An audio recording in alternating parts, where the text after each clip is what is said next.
本日は S 級指名手配書を紹介する。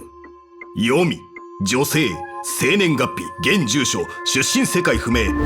親切なリドラーとの情報あり？巡回レンジャーを自称する彼女は数人の重要指名手配犯をほふった。近頃話題の某艦艇の全滅も彼女の仕業だ。ほう、他の容疑者を捕らえたのに指名手配されるのか？ここで全宇宙に当該容疑者の手がかりを求める。読みを見かけたら番組のコメント欄に情報を残してほしい。情報提供者には連絡を取り報酬を。って報奨金こんなに高いの？この謎の容疑者の手がかりをつかむため、番組は超度級の占い師を招待した。ようこそブラックスワンさん。読みは謎が多いし、噂の真偽もわからないから困ってるんだ。何かアドバイスはあるかな？物語は嘘をつくかもだけど、記憶は正直よ。さすがブラックスワンさん、プロだな。では持ってきてもらった貴重な奥宝を見てみよう。読みは虚無の運命を歩む雷属性のキャラクターで、袖から何か取り出したぞ。桃？次は通常攻撃を見てみよう。読みの通常攻撃は指定した敵単体に雷属性ダメージを与える。せっかくの奥宝なんだから、もっとちゃんと見てちょうだい。読みの必殺技発動に必要なのは EP ではなく残夢なのか。戦闘スキルを発動すると読みは残夢を獲得し、指定した敵にあずさかを付与する。そしてその敵と隣接する敵に雷属性ダメージを与えるんだ。残夢を貯めると読みの必殺技を発動できる。彼女は刀を抜き右手の束縛を解く。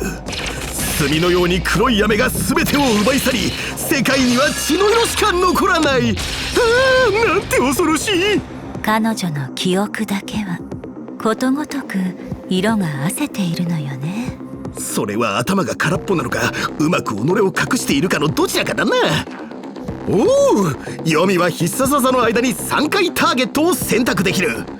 攻撃のたびに雷属性ダメージを与え、ターゲットのあずさかを消去する。そしてあずさかを消去するたび敵全体に雷属性ダメージを与えるんだ。このダメージの倍率は攻撃で消去したあずさかの総数によってアップする。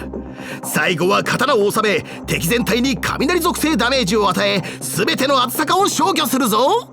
あの刀は因果も切れるのよ。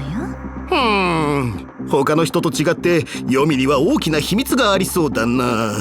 続けましょう。読みは添付により必殺技で弱点属性を無視して敵の人生を削り、敵全体の全耐性をダウンさせられる。他にも任意のユニット、そう任意のユニットが行動中に敵にデバフを付与すると、読みが残夢を獲得し、その敵にあずさかを一層付与するんだ。敵味方を問わず全てを利用する。全ては自分のものってことだな。読みの添付の話に戻るが、あずさかを持つ敵が倒されるとその総数はあずさかが最も多い他の敵に移るんだ。となると敵にデバフを付与できる仲間がいないと読みの本当の実力を発揮するのは難しそうだな。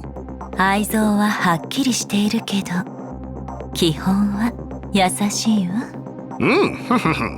そして読みが秘技を使って戦闘に入った後、各ウェーブ開始時に次の必殺技発動後に残夢を獲得し、ランダムな敵にあずさかを付与する効果を獲得する。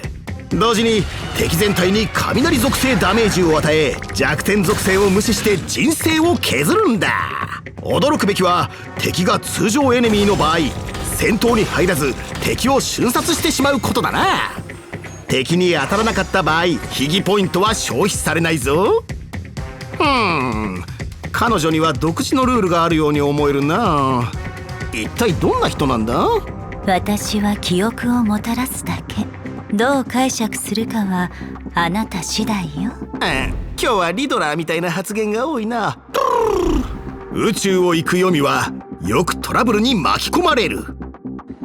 奇跡の覚醒後、ヨミは戦闘に入る時に残務を獲得し、ランダムな敵にあずさかを付与できる。ヨミは戦闘スキルで敵を攻撃、さらにあずさかを付与した。仲間も同じ敵に攻撃を行い燃焼状態を付与。これで残務を1獲得すると同時に敵のあずさかも増えた。その効果を見て仲間が再びデバフを付与。ヨミの残務と敵のあずさかがさらに増える。へへ、敵は慌てて反撃しようとするがミスってデバフを触発してしまう。これでまたヨミの残務と敵のあずさかが増えたな。準備完了。必殺技発動。ためらうことなく刀を抜き、無彩の雨の中に真紅の闘魂を残していく。あだなす者たちは抗う術もなく消えてしまった。大金帰宅。最初から存在してなかったかのようね。ここまで読みについて学んできたが、私が一番気になっているのは今年中に大儲けして早期退職できるかどうかなんだよな。ちょっと見てみましょうか。